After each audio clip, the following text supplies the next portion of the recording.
Hey guys, Rob here. Just wanted to let you know, due to a total and utter balls up on the recording of Violent Night, we aren't going to be able to release that episode. So just to tide you over until the new year, we're going to actually re-release our Lethal Weapon episode from our first Christmas special. Now this is a couple of years ago, so please bear that in mind when re-listening and let us know what you think. Do you want some more old episodes re-released, or should we just crack on with the newer episodes? Thanks again, guys. I'm getting too old for this shit.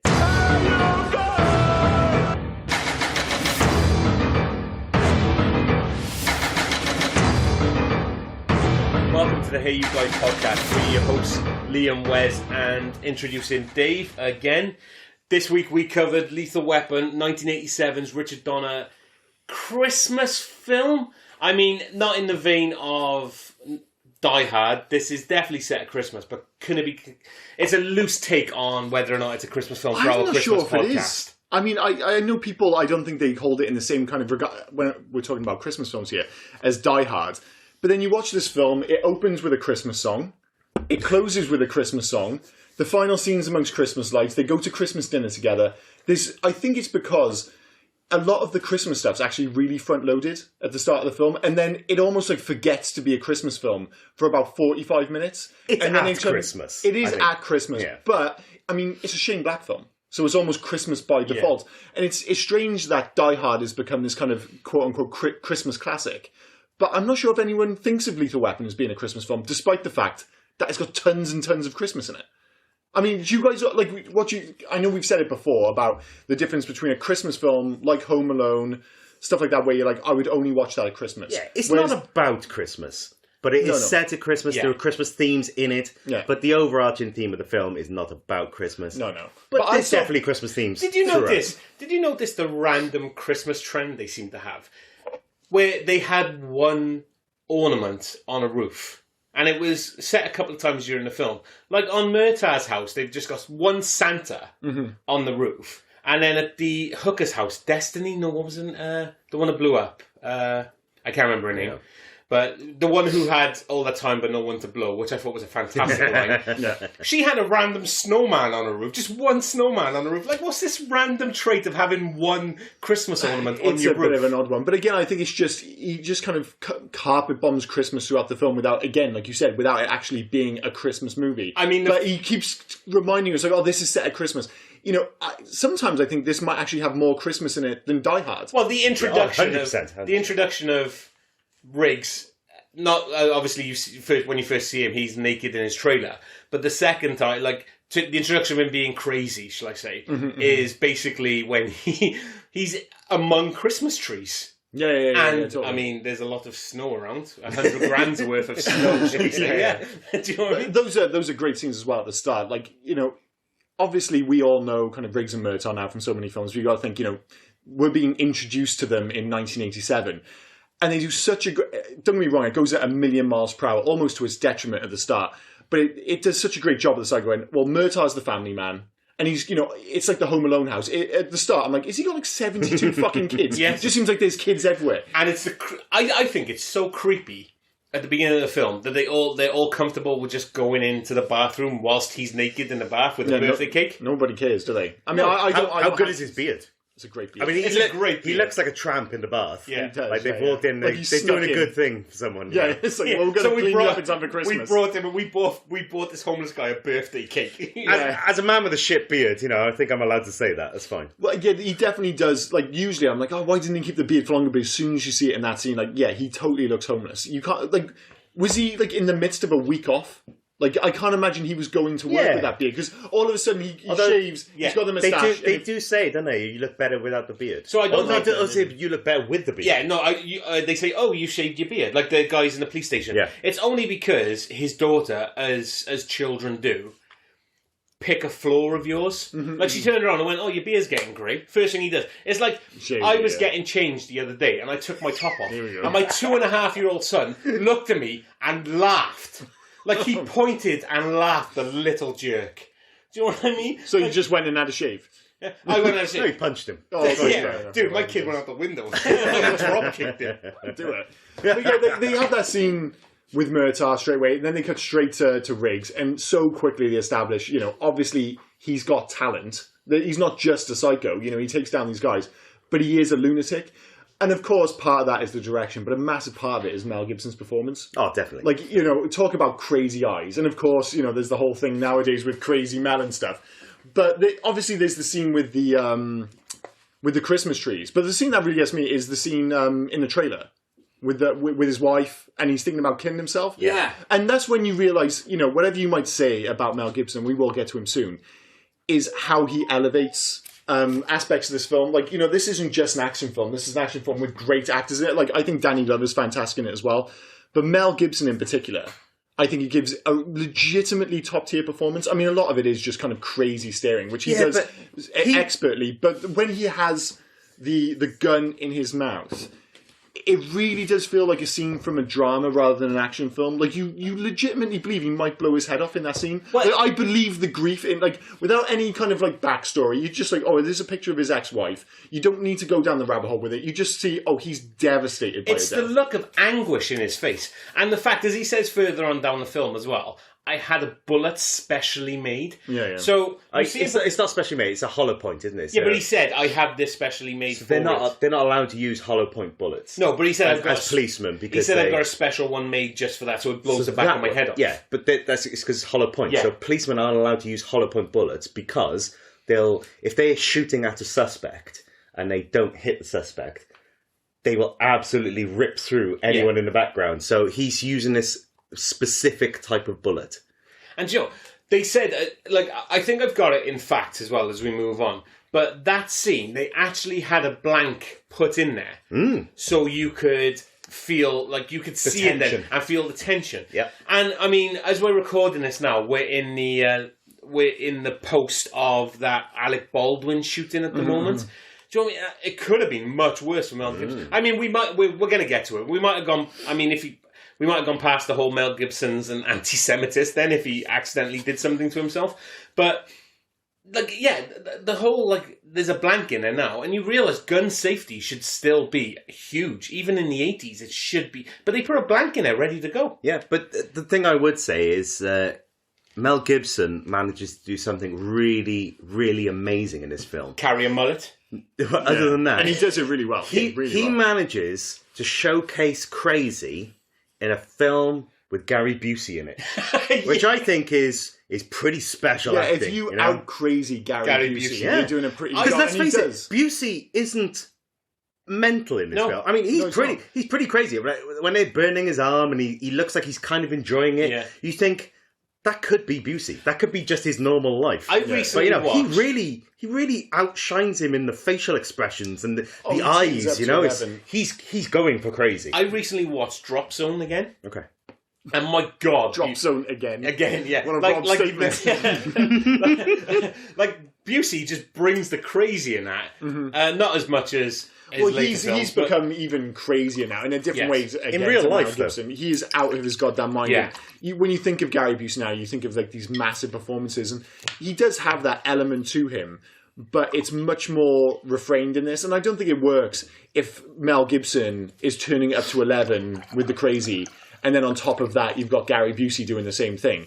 I think you need to kind of have that, they're both somewhat unhinged because of their histories, but by Gary Busey's standards, pretty chilled out. He's pretty ice cold, the whole thing. Like you said, there's the burning in the arm thing, but that's very much just to display that he's an absolute badass. Yeah. We don't need him to do anything crazy, just to show. It kind of reminds me of the opening scene. What's the Schwarzenegger film, Red Heat? When he holds the coal. Yeah. And it's just, if it's not already obvious that, Schwarzenegger's a total badass, so we're going to have him hold hot coal as well. The only thing I'll think is it the general, the guy who does it to him? Yeah. Yes. It's how many burns does he have on his arm? I assume this isn't... Because it looked like a planned thing. How many times has he burned his arm to scare someone else? He's done it. He's trained him throughout Vietnam, hasn't he? I'm going to burn your arm. Okay, one point we're going to use this to intimidate someone. Yeah. It's insane. Well, what I don't get as well, why it freaks out the guy more... that he holds the lighter. They grab his arm. It reminded me of the scene from Aliens where they grab Hicks's hands and do the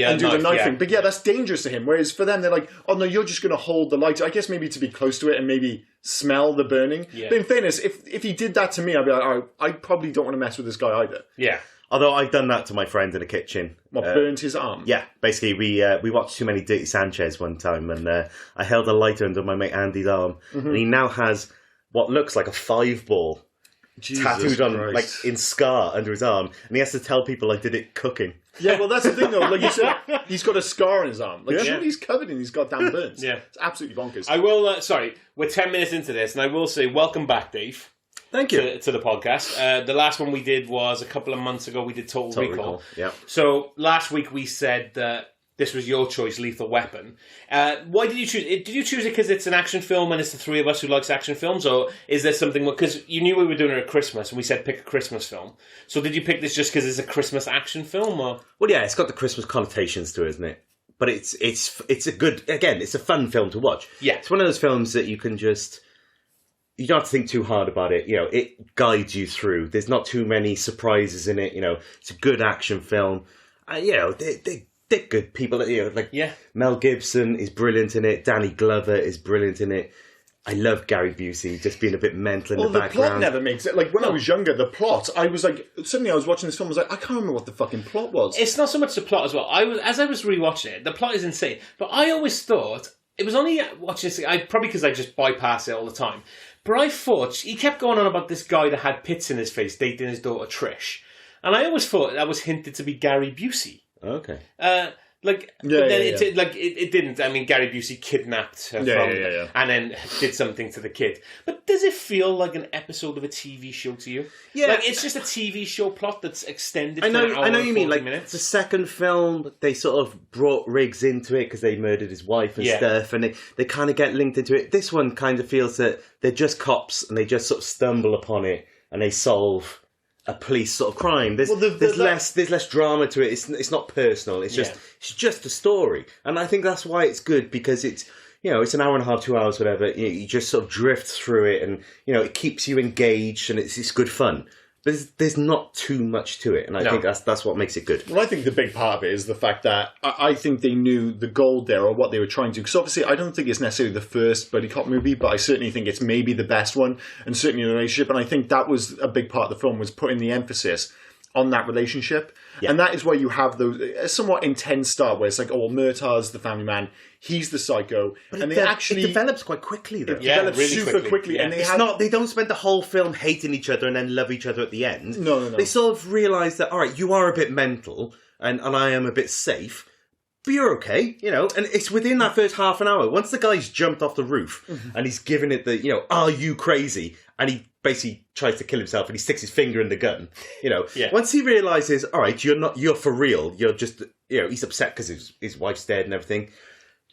They instantly think, okay, we can work together, and you get a bit of. Well, I think it benefits the film. Like, I actually think that's the most awkward scene in the film because it feels rushed. Like when he says, like, "You get in here, you fucking get in now," and they go in, and he even forces in the title of the film really awkwardly. Or I guess we'll have to get you registered as a lethal weapon. Oh, Jesus Christ! And it feels so awkward. Not quite as awkward as, and I've got it written down here. Like, there's a really odd joke at the end of the film where it's like they've just escaped all the bad guys. They've just been tortured. It's like, oh, the one shepherd said to the other shepherd, let's get the flock out of here. And I was like, where the fuck did that come from? That horrendous line. But other than that that sequence in particular feels really forced, far too quick. But the payoff is so great because you don't want to see them at each other's necks for the entire film. No. You get that they're an odd couple and they're going to bicker, but it turns into ostensibly like a married couple. Yeah. By 20 minutes in, they've already established this is going to be our kind of rapport, and it's just like off to the races. So they rush into it, but then the rest of the movie benefits for it. Yeah, but I believe their relationship. What feels forced to me is that dinner scene. When they're having dinner, like he's having dinner with the Murtaugh, and they're all doing this weird rap. They weird this rap and that awful beatboxing. There's no way around it. That's awful. But it all feels like really, really forced. Like we're maybe not the best of friends as a family, but we've got a guest, so we've got to pretend to be. I know they're not. I liked it because it felt real, so. Well, that's exactly it. Well, just because you don't like your wife. If they had all been great, it felt like a lot of that felt totally ad lib to me. Like they were just like, they felt comfortable around each other. I have no doubt that scene's so much longer. And they just said, oh, well, this bit, we've really captured them all being quite natural. Like the kids are rubbish at beatboxing, but most parents' kids are shit. Yes. It's like, I think it would have been a terrible scene if they came out and they were just fucking throwing it down. Like, Jesus Christ, they're really good. And then Murtaugh's a great beatboxer because he's black. It's like, oh, fucking give it a break.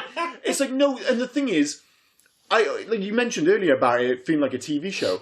I was watching it. I was like, it almost feels like the Huxtables, but with guns and less.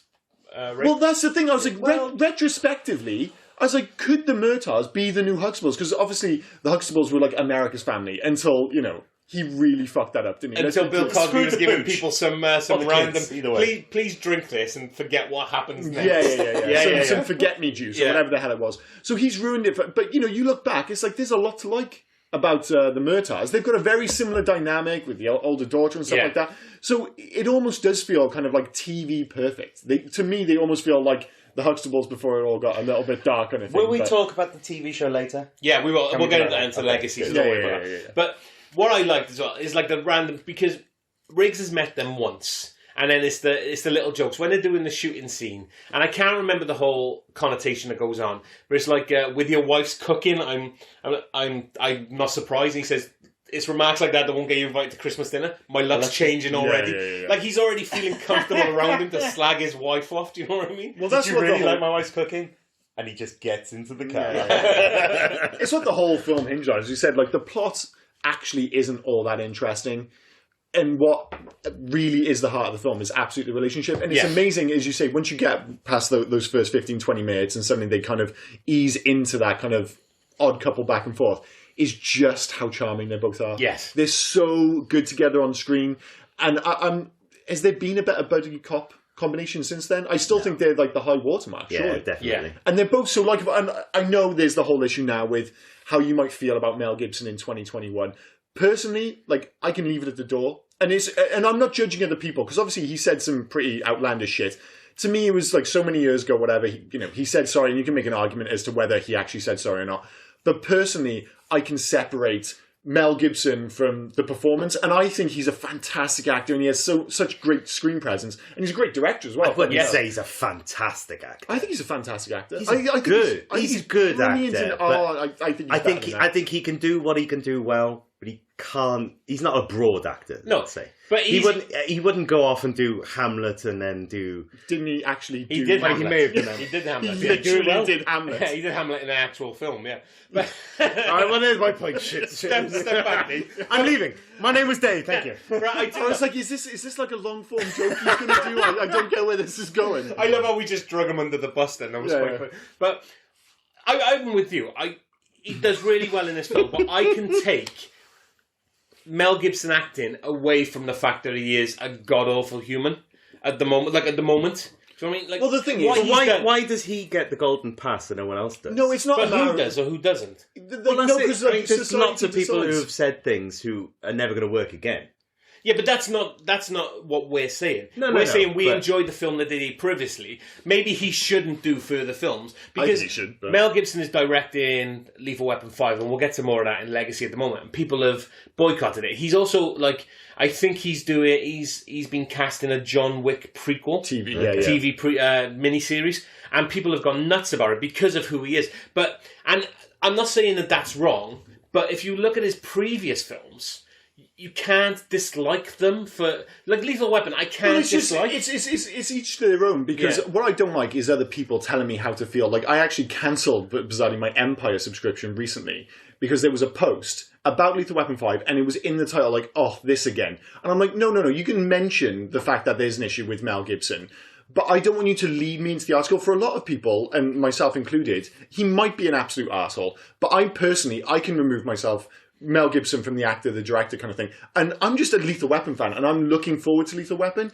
And I don't like where they're kind of like, oh, well, they're deciding where the line is. Like, if they do an article on Chinatown, a retrospective, do they go to town on, oh, well, we don't want to talk about this because what Roman Polanski did? And what Roman Polanski did was a lot worse than what Mel Gibson said. And I just don't like people forcing their political views. And like I said, if you personally, I don't want to watch any more Lethal Weapon films because he had these anti-Semitic remarks or racial remarks, whatever, that's completely up to you. Just don't tell me or anyone else how to feel about it. So, yeah, personally, it's same with like Michael Jackson. Maybe he did hurt some children, but it's Michael Jackson. You know, it's like his music is so good that I can just be like, I don't think, if I hear Thriller, it's such a good album, I'm not thinking, did he touch those kids? I think the way I look at it is similar to you, that Martin Riggs was not an anti-Semite.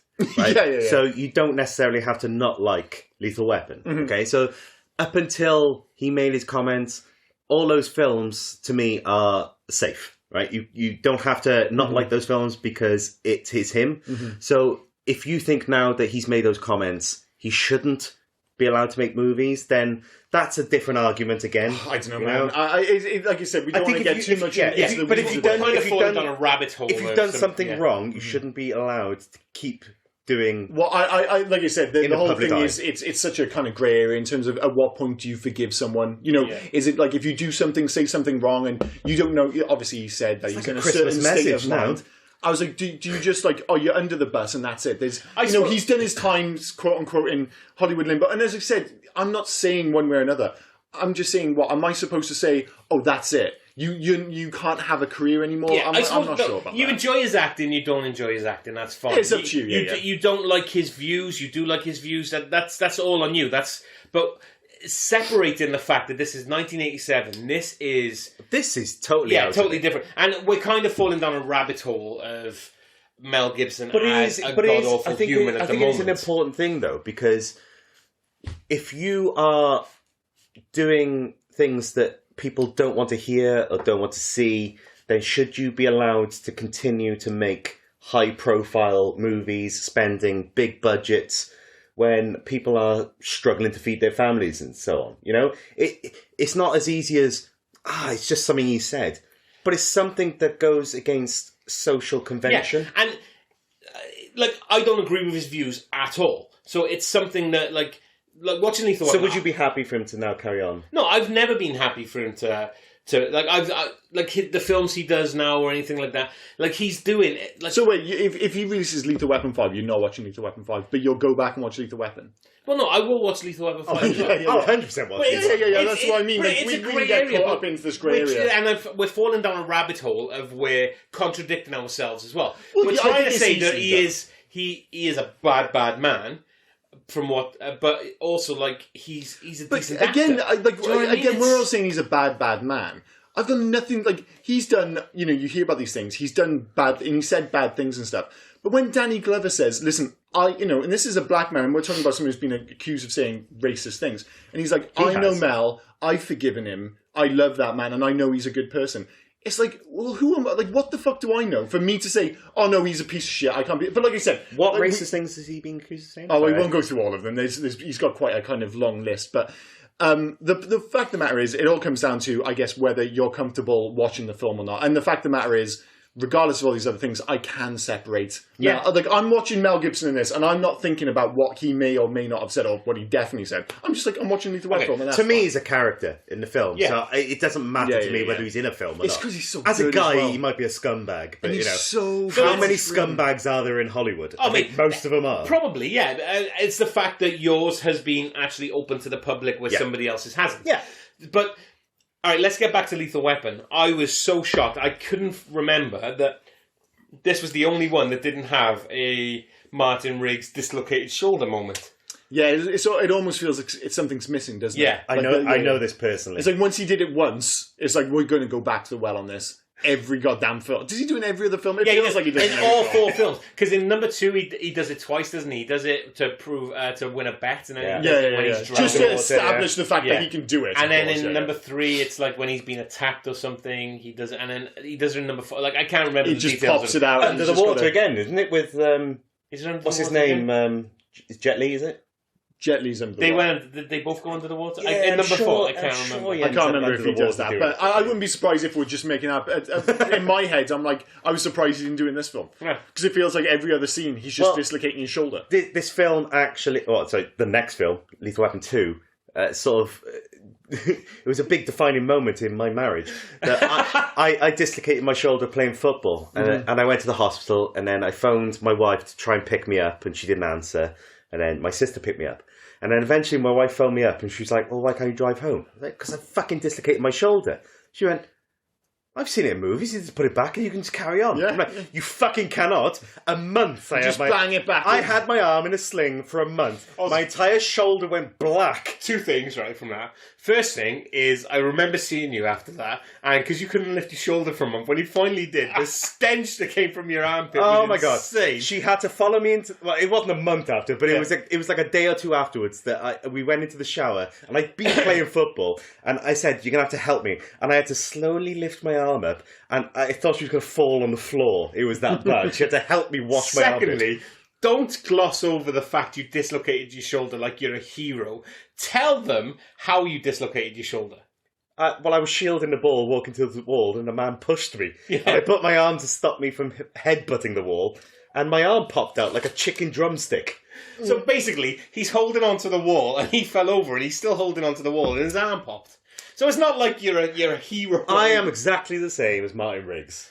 I can't do it again, and I won't do it again, but I'm exactly the same. And can I just say as well, the mullet in this is fantastic. Well, there's a moment. He keeps where, it for 3 films. Yeah, there's a moment where he's on the ledge with that shouty jumper. Like, my God, that guy just liked to shout. And you got Riggs's mullet, and you got that dude's perfectly coiffed 80s hair.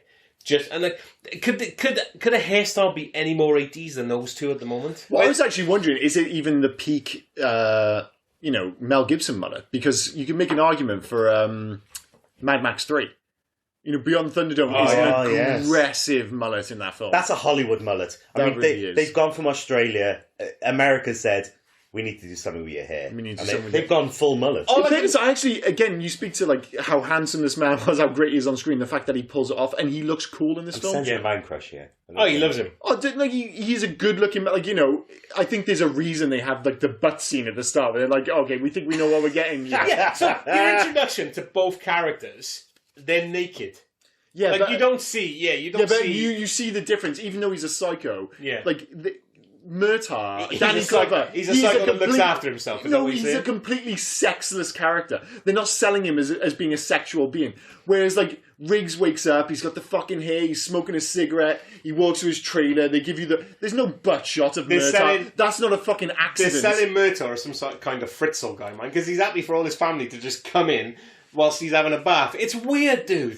They're a perfect family. You're making too much about it. You brought up the guy, the jumper.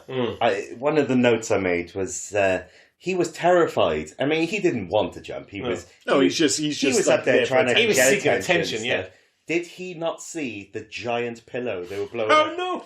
Outside. I mean, don't get me wrong. I still wouldn't want to jump off the thing. No, definitely not. But he was falling to his death until all of a sudden there was a 20-foot pillow underneath. I can't talk about jumping off something. I mean, you've got previous. I've got previous. I just find like there's 2 like pretty dramatic jump scenes in the first 10 minutes of this film, and I actually think the start's brilliant because it is a totally. Again, you kind of have to watch it on the basis that you've never seen it before. This is 1987. It's a totally cold opening. Yeah, it's got that classic 80s thing, needless titties. It's just like, we're going to get some boobs in straight away. I was going to say, you had didn't you? The very first line, right? Unfortunately, I had to watch this with my wife. Unfortunately. She did not help with the writing of facts. She's not that useful. But the first thing she said, which I had to write down, was, I couldn't remember so much boob in the opening. It's aggressive boobage. Individual. There's only one boob on show ever. You watch it, and she is just flaunting that one tit. That's obviously a good boob, and it's constantly pert as well. But I've seen this film, God knows how many times, and I cannot remember there being boobs. I totally remember it being boobs, but I think again because of that whole. These are films I watched when I was like 8, 9 years old, and there wasn't nudity on TV. So for me, a lot of these are like my introduction to boobs. The single boob in Lethal Weapon, the hint of boob in Die Hard. Just all these films where you're just like, wait, was that needed? It's no Total Recall though, is it? I mean, it's no Total Recall. I mean, there's a third less boob. To a young man, of course. But it's actually a really impressive jump scene. Yeah, like the way it's shot. Well, I've got it in facts as well because, like you say, the way I'm sorry to interrupt you, That's but great. the way they they shot it, and there's more of it in fact, but it's quite artistic. It is artistic, but the way they did it as well, I think it's like a matte painting or something. I can't remember. I've got it in fact. So it just looks so convincing, and the music's great. I mean, again, we'll get to the soundtrack. One thing I noticed with that scene though is a lot of jazz going on. She falls out the window, she hits the car. But when Murtaugh comes to inspect the scene, you look how far away the car is from the building. Yeah. It is... She would never fall. Yeah. There. She really is miles away from the car. She does kind of swan dive. You watch her, she drifts down and then hits the car. Yeah. But when she is there... when Murtaugh comes and inspects the car is miles away from the building. You mentioned that, right? You mentioned Murtaugh coming to see the body. I wrote it down that it ticked me off because he just left his wife who said, I can't remember his name, Huntsucker. He said, Huntsucker called you. That's fine. And he gets to the thing and he says, and the guy goes, Amanda Huntsucker. What was, he goes, what was the name? And the guy speaks and he goes, no, the parents. Well, he's about to tell you the parents' name. Don't fucking interrupt him. Like, why are you yelling at him? You've interrupted him with a random question. Stop being a dick. Yeah. I mean, I'm not a huge fan of people interrupting anyway. So. Yeah, I know. But, oh my God, it was... and before, like, when they move on as well, and they go to the boyfriend or the pimp's house. Yeah. And the woman goes, right, doors open, go, because she doesn't know the cops. I remember when I was younger, again, like... It was only now I was really paying attention, obviously. But I was like, when I was younger, I was never clear on why they were going there. I didn't get no idea until now. But when they get there, I was like, "Who's this guy they're shooting? Why are they?" And I love it. What the fuck? Because he shoots him in the leg, right? And then they go up to talk to him, and he pulls a gun out of nowhere. And like, Riggs has got all the time in the world to hold the gun in the air and stare at Murtaugh while he's doing it. Like, what the fuck? And then pull out the gun. But he shoots him twice in the chest, where the lungs are, just in case you didn't know. Heart, lungs. Yeah. And then they decided to try... They shoot him in the chest, where his heart and lungs are. He's in the pool. He's not surviving. Why are you... Not only are you trying to dive in to save him, but you've taken the time to take your top off, take your blazer off, and then dive in. But the dude's dead. It's like they try and bury their way through the plastic. You think, at that point, you'd just be get him out of the water. Yeah. Just get him out of the water and then see I gotta be honest, all I ever remember thinking about that scene is like, how fucking dangerous those pools. It's like, if you, like, you know, regardless of the fact that he's shot, like, even if he wasn't shot, it's like, he's just going to drown. They couldn't get it back out. I had a brief moment when I was younger with one of those pool covers. My dad... you're laughing. I haven't even got there yet. My dad was a washing machine repairman. Before people... Yeah, that happened. That was in the 90s. You actually repair your... How does this get to a pool? You repair your washing machines. You don't actually replace them like you do now. So... My dad would actually pick them up from the place, take them back to his workshop. So while he's talking to the customer and telling them what's wrong with the washing machine, I'm up the back waiting for him. I see a pool. And the pool doesn't look as deep as I think it is. Because I don't know what pool covers are. So I decide to step on it. And I end up wrapped in a pool cover. Oh my God. So it actually happens. It's not just in films. No, but then Thank God you hadn't been shot twice in the chest. I wouldn't be gone. I mean, this is Cardiff, so it's more like knife crime. Who has a pool? I know. Like me. Moving on, anyway.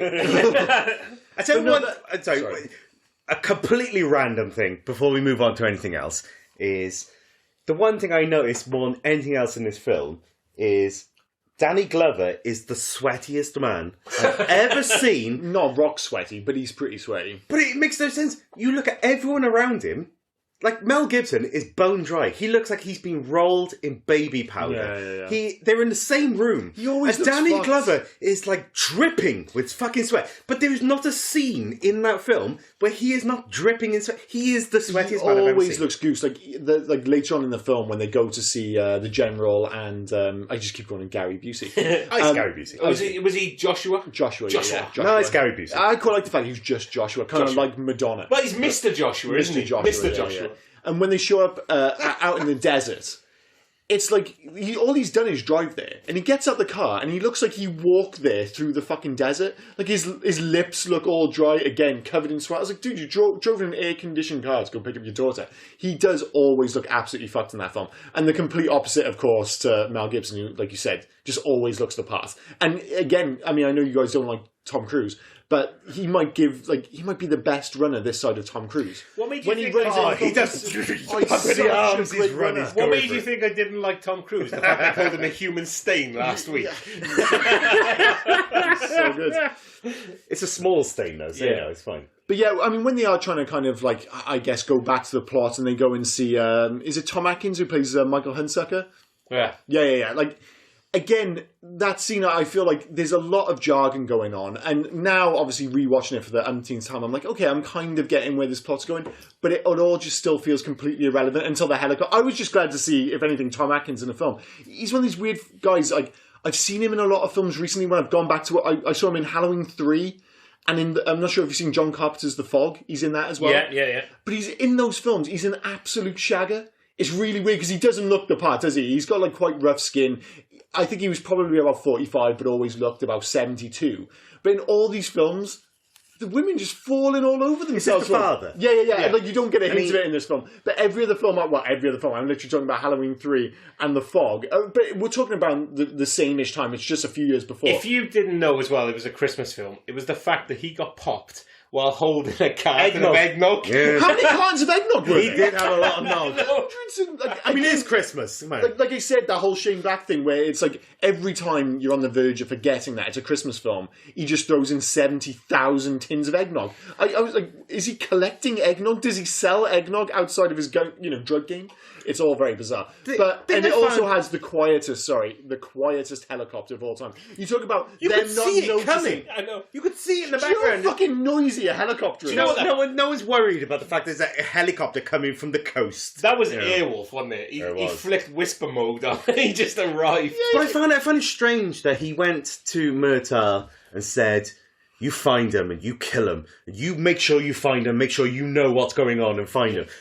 But he didn't feel that he needed to say that I'm actually involved in anything else. Oh. And he thought that as a policeman, he could just find these guys, not find out that he was involved in something, and then kill them. Well, was he hoping that he would find out and then say, because I saved your life, But we that won't get almost involved happened. in this? That's almost exactly what happened. It was like at the start they thought they had solved the case because Yeah. they're having the whole weird scene. I mean, it's a lovely scene, but a strange scene on his boat, which he just keeps in his garage, and they're having a beer and stuff. And they had that kind of at that point, Murtaugh's like, well, case closed. But he is of that mindset. And it's They have the epiphany of it might be the hooker, she might be involved. yeah, but if it and wasn't for stuff, Mel, who kind of forced the issue, and he's like, listen, no, this isn't perfect. Whereas Murtaugh's like, what does he say? I like tidy. But does he believe that he's gonna?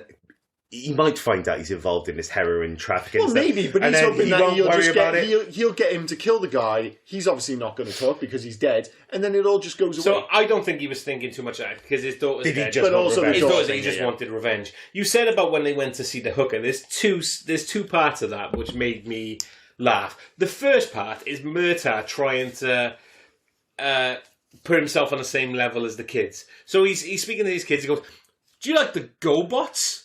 Nobody likes the GoBots. Hey, little boys. It's like, wait, you've got kids. I don't think anyone speaks to 8-year-olds like that. I love as well, and this is not going to work too good on podcast because nobody can see. But I love, in order to move it along as well, so you can identify that he was Special Forces, Riggs all of a sudden goes from standing to the left of Murtaugh to moving around, adjusting himself, getting his shirt up a little bit to go, oh, he was painted. There's a tattoo. Well, that's the other big issue. Are with they this film. supposed to be the same special forces? I think is that, yeah, is that yeah, a generic yeah. special forces? So I think I think it's a generic. They're not from the same group. I mean, there's a few issues again with timing. We'll get to ages and the fact that Mel Gibson was supposedly in Vietnam in 1969, when I think Mel Gibson would have been 13. So he was 38 Gibson's in this film, but he was 30. supposed to be 30. And the weird one is Murtaugh obviously was it's supposed to be 39 50. and he's Yeah. supposed to be 50. Yeah, so yeah, that's right. So yeah, But although it it's totally worked- believable it worked in you the can long you run. can believe that Danny Glover was 50 probably from birth. I mean, Yeah. he's looked the same now to when he started his acting who career. was it? Morgan Freeman. Morgan Freeman's probably been 60 for the last 60 years. Yeah. That is the thing. Like, obviously, if you grow up, say you're 20 years old, and you look One like, day I'll grow up. and you look like a No, you 50-year-old won't. man, you're like, man, that sucks. But a lot of these people, like you said, Morgan Freeman's one, Steve Martin's another because he went grey so early. Leslie Nielsen again. Yeah. They were 50, but for like 40 years. It was just like they got to a certain age and we were like, okay, They played that's that it. character. They were 50 when they were 20, but they were also 50 when they were 75. Yeah. So do you know what makes me feel bad? Is the fact that could be Murtaugh 50 now. was telling everybody, I'm too old for this shit, when he's 50, but he's actually 39 in real life. Which is the which same is age our as me. age, pretty much. I find that very upsetting. Yeah. That I'm not that the- age yet, so I'm not that old. Yeah, I don't like the Oh, dude, idea. you're like a fucking month behind us. Calm down. Not him. No, not him. He's fucking old. He's Not like 80, that guy. isn't he? I'm 39, motherfuckers. I'm the only one this So, works for. I don't There's know. a me. Whippersnappers. We all have a mutual friend who's actually your age as well, but she can't get away from because she's a year older than us. In our eyes, she's 80. Oh, yeah. If you're the oldest one. She's then- 460. I don't know what you're saying. It's ridiculous. She's an But old no, bitch. She looks good for 460. She looks like 450.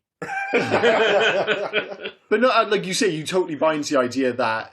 I bought into the idea so much that I legitimately just assumed he was that age.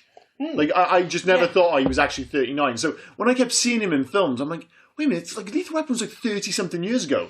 And he almost looks the same. But he never changes. Well, that is the only thing, though. Weapons, If he you're never going on the changes. basis that... Because he's like 75 now, I think, Yeah. isn't he, Danny Yeah. Glover? Yeah, but of course, if they're doing Lethal Weapon 5 now, he would be playing 85. Yeah. So it's like, are we doing that? Like, what the fuck? Are you going to age him up There's in another no 10 way. years? In Lethal Weapon 5, there's no way they're coppers now.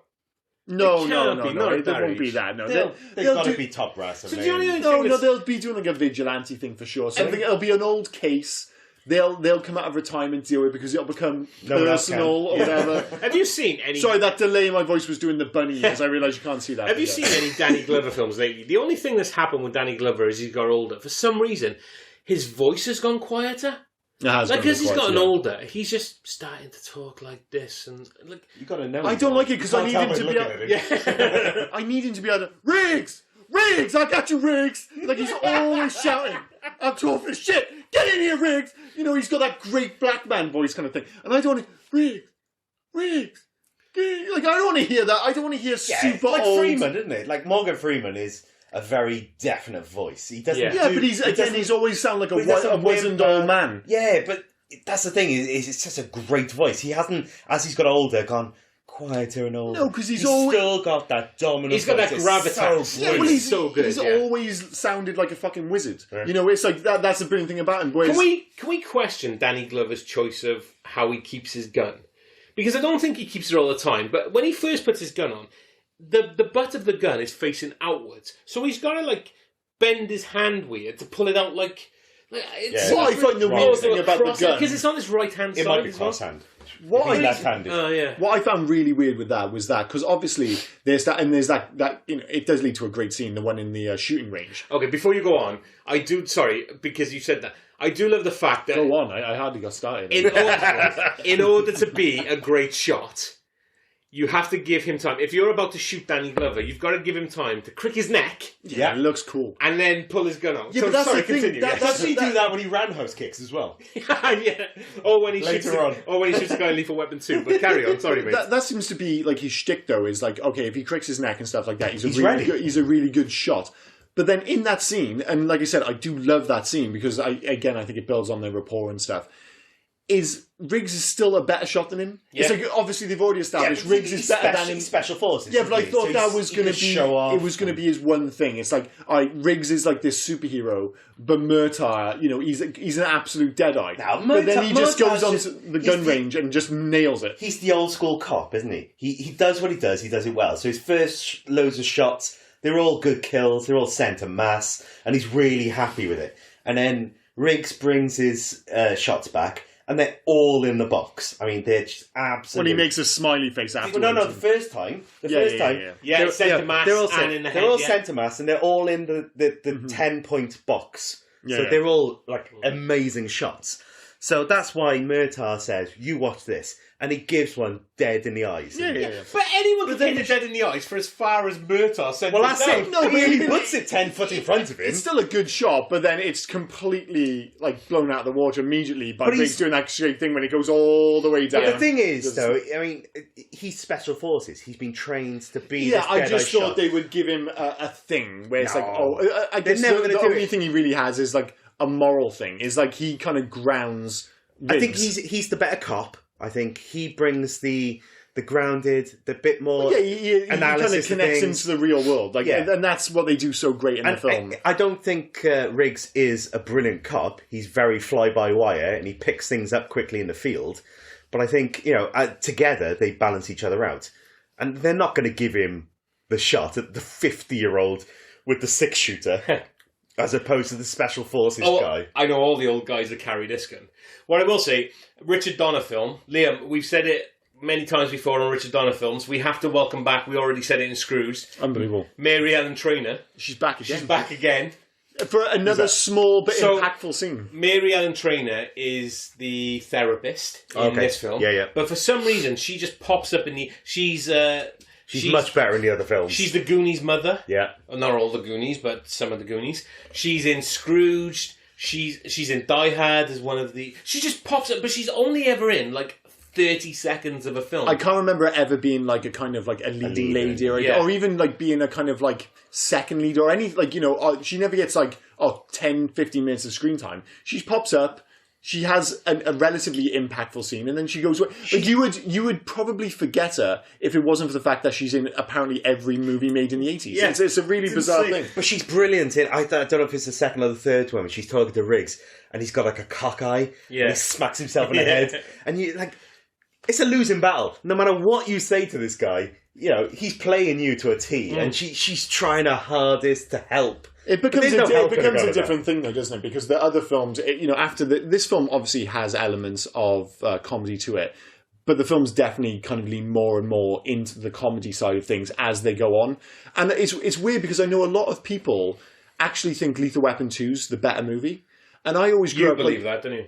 Yeah. I always grew up when I was younger, I liked Lethal Weapon 2. It's fine. There's actually a nod to Lethal Weapon 2 in this one, funny enough, with in the Murtaugh's house on the fridge. There's an apartheid sticker, which obviously nods to one of my notes. The second one's. You bastard. Sorry, I stole that. But again, I'm not sure if it's a better film because, again, the plot is a little bit insignificant at times. It's almost kind of just an excuse to get them together.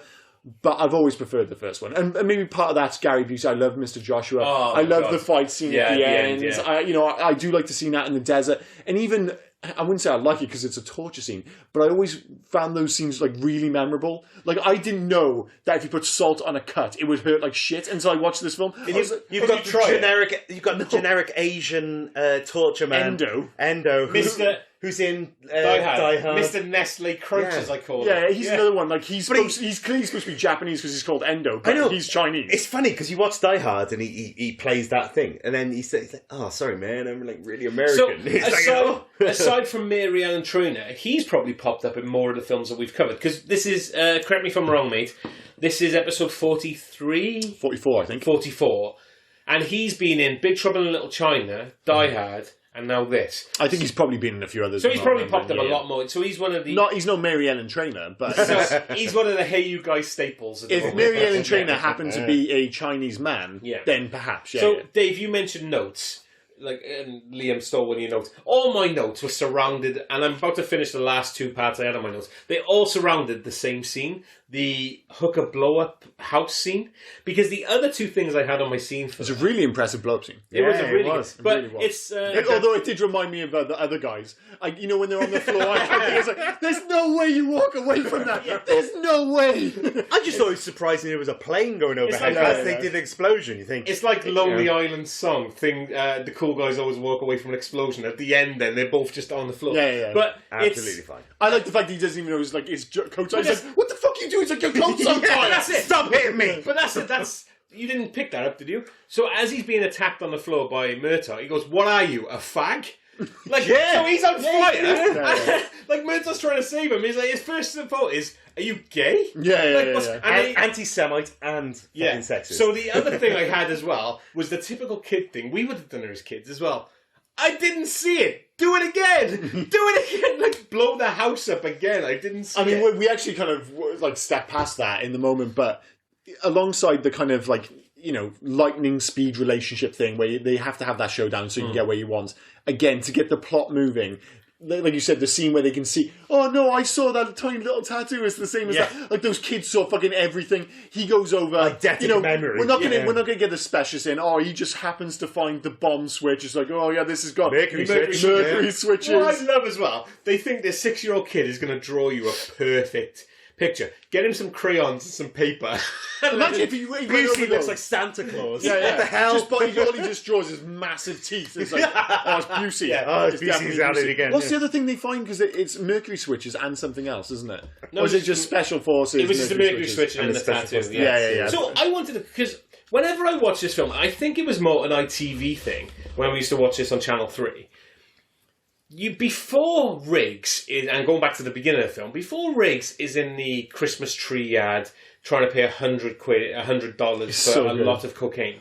100,000. There was a scene where he deals with a school sniper. Has anyone ever seen that scene No. before? No. It got deleted, didn't it? So it's on ITV cuts though. Or Well, there's. Channel 3 I was looking. Actually, if you look on Amazon, there's a director's cut, and it's actually quite a bit longer, but it's Yeah. unavailable. So, well, I mean, On they Amazon, call that it is. director's cut, but I don't think.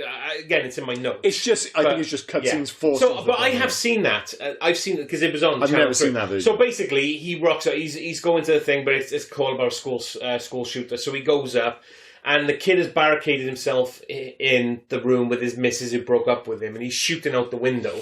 And they say, "Oh, this guy's shooting. We can't go into the courtyard where the kids have recess or playtime, as what we called it." And he walks up, and it's just, I always remember the line, because he's walking up with his gun, he goes, "Hey, Mr. Sniper!" And the sniper shoots, and as he sees him shoot, he's managed to dead-eye shoot it, and it's meant to show his prowess of being a shooter with a handgun. Yeah. But it's, and again, showing that he's crazy. Nobody else wants to go up there, and he's happy to get shot. And I've always seen that scene, and I'm thinking, I watch it now, I have no idea. and I'm like, where was that scene? I had to look at it because, and obviously you two have never seen this scene. No. Yeah. So I think again, like the scene where he explains the shot. Yeah. It's like only 3 or 4 guys in the world can make that. So downwind and all Yeah, that stuff. yeah. Again, it feels a bit strange that he's like telling that story. Some of the stories do feel a little bit kind of like, all right, I'm just having this in to get the plot moving. It's to get, yeah, exactly. Yeah, and again, Tell the story, film's isn't it? always at its best when you don't have that, when it's not being forced on by plot, and it is just their relationship, Yeah. and you're just like, all right, their back and forth is so natural and so watchable, and you like them so much by the end of the film. Because of that. Yeah. Not only do you want them both to side, you need them to remain friends, and I like the fact that you don't have that hanging over you. Like, are they going to get on with each other? Because as we said, that's dealt with in the first 15, 20 Yeah. minutes. He's on board. He saves his life, and it's just like, all right, you're okay. Actually, you're a bit of a psycho. I'm going to try and keep you alive, kind of thing. I don't want you to kill me, but we're just basically going to enjoy our kind of relationship. You come over, you can meet my wife and stuff, and they're just friends, and it just makes the film so much better because you're not worried about them, and then you can get to like the big fight scene. And I think the action scenes at the end, I think the scene out in the desert's fantastic. Yeah. Some of the action there, even though it's relatively low key, not a huge amount happens, just a few gunshots. And obviously you get then like the torture scenes, which I think are actually really impactful. Like I'd never seen that before, like the water torture. Yeah. With Endor. I was like, Jesus Christ, that looks quite unpleasant. He sells it so well, doesn't he? I like the fact that Busey kept getting shocked because he's holding Yeah, him as yeah. well. Like, even he's like, fuck How that. many movies have you seen that hold them? They're getting electrocuted, Yeah, but yeah. you're not. Yeah. I mean, it's quite realistic and it's good. And even like those moments like when Mal like finally gets Endo, he doesn't just kill him. He does that weird almost Snaps his Muttley neck. thing. He's like, "You motherfucker," Yeah. he's like ground, like he's always so angry on the edge of just He's going into channeling his inner Joe Pesci from Home Alone. Yeah. But I read a couple of things that there were supposed to be an alternate beginning and ending to Yes. the film. I don't like the alternate I can't ending's remember bad. what the ending was, but the beginning was supposed to be him in It's a like with bar, the- wasn't it? And, Yeah. and a couple of guys starting him, and he was sad because of his wife and everything. Yeah. And then a couple of guys starting him, and then he easily outmaneuvers them, and then that's it. Yeah. And it was So- supposed to be a bit of a shit start, really, isn't it? Better to see him as a bit of a broken man on his own in his trailer. Yeah. Oh, so And they get bad. to show his ass, Yeah, which is yeah. always a better, As I say, I think the scene in particular with the gun with him is really impactful. But I love all those openings, and I love the fact that their first interaction together. I think it's actually really forward thinking, especially nowadays when people talk about racial profiling. And in that scene, it's actually 2 black officers in the room together. It's Murtaugh and I can't remember the name of the other character. and he actually profiles Mel Gibson, the white guy who comes in. It's not the you nowadays you think I'd be like a black guy who'd come in and they'd be suspect, but it's no Murtaugh, being one of the Murtaughs from the TV show I want to make. He sees Mel Gibson and he's like, he sees the gun and totally profiles. But I thought that was so Shane Black didn't actually specify when he wrote the script what ethnicity they were, which is good. So that I actually feel that they built that in afterwards. So you can tell that because they're not making out the fact that Murtaugh's black. There's no mention of it. There's no racial connotations or anything. At all. It doesn't. And it's so much better for. I completely agree. It doesn't need it, does it? No, because it's two police officers. One is world weary. One is suicidal. That's the difference. It's nothing to do with race. No, and it's fantastic for it. And you think nowadays they'd be like, you white and I'm black and all these things. I mean, we'll cover it in Legacy. You've already said it, but you get a lot more of that in the TV show. We'll cover that as we go. And I just don't. I find it oddly refreshing considering it's a film from 1987 that they have a black and white cop and they're like, we don't need to deal with this. This doesn't need to be the story tells what's happening. It's got and the characters even when they tell the story. It's not about the characters. Even when they do deal with race in the second film, it's a bigger issue. It's not to do with them. Their relationship has nothing to do with race. It's just you're a psycho and I'm a family man. Still the best thing in the second one. I'm sorry, I know we're not talking about diplomatic immunity. The second one, please tell me. I just want to say diplomatic immunity. When they go into the South African thing, and he says, "I want to go to South Africa," but he looks at him and says, "But you're black." It's the way Joe Pesci looks at him and goes, "You are black." we're all thinking hysterical. We're all thinking of different things. That's funny. That is so funny. But all I can think of from the second one is they're watching Rihanna's first advert, and then the dude comes out of nowhere and goes, "Oh, I like that advert. It makes me want to go out and buy rubbers." I do need to rewatch the second one. I don't know. But I mean, as I said, the end, beyond having just loads of Mel Gibson, like even when he gets out of the car to do the sniping thing, when he runs, he just runs really well. He just looks impressive running. Like, I don't think that scene is needed when he's running down the street, but like, dude, have you seen him run? Let's get him more of him running. Just another running. He looks great because he's running. He's got the shirt open and stuff, and he's got the MP5 or wherever it is running. It looks fine, and he's chasing after a freaking taxi. At this point, I'm really on board with all that, and I like the fact that they both got something to do. But the one thing that falls very flat for me at the end is that I'm all in on Mr. Joshua, but I feel like the general just completely has no impact. Oh, he's useless. He really, as a character, I really just don't get a feel for it. Like, the whole thing is the Mr. Joshua thing, and obviously they build up that whole thing that they're both special forces and that they're obviously going to have this showdown and they're both talk about it. Don't get me wrong, the final fight scene on the lawn is bananas. All the cops 4 days. You imagine if you're one of the cops and you show up and everyone's like, "Oh no, Murtaugh's in charge." You just let him fight. But you're looking at Murtaugh. Murtaugh's telling you, let them fight. Murtaugh's bleeding to fight. Like, he's itching to get in. Yeah, but what I mean is, Murtaugh shouldn't be in the right frame of mind to tell you to stop. He knows what's but they going let him go. You know, do you know what? That scene took 4 days to shoot. So the fight on the lawn. On the lawn. Yeah. So they brought in 3 different martial artists of different ilks, and the whole idea is that they're both such highly trained special forces. They know every martial art there is. One of them is called Jailhouse Rock. I've never even heard of that before.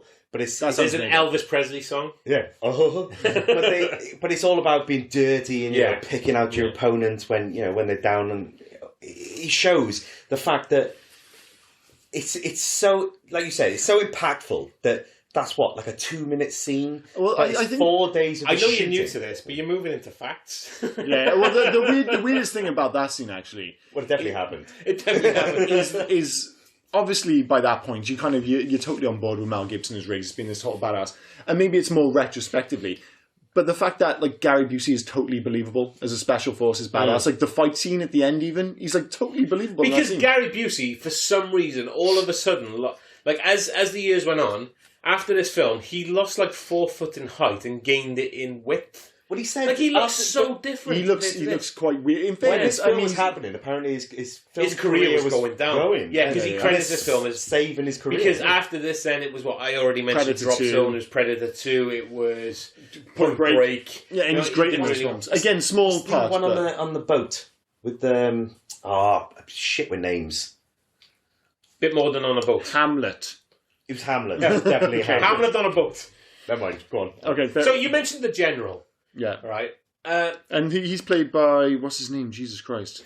Is it it? Mitchell Ryan? But Jesus Christ, What's that? it's played by Was he Jesus in it? Christ. Was Jesus, he in no, it? no, I think it was Mitchell But it Ryan. is a Christmas film. So, It is. So sorry, but the general, because they mentioned it was a Hunsucker said then we were part of the same unit and we did it just Shadow, made me whatever laugh. they're called. But we did. It was a project for the CIA called Air America, which always Yeah. makes me laugh. Not so much the fact that when this film was released, but after, because Mel Gibson did a film with Robert Downey Jr. where it was Air America, wasn't it? So.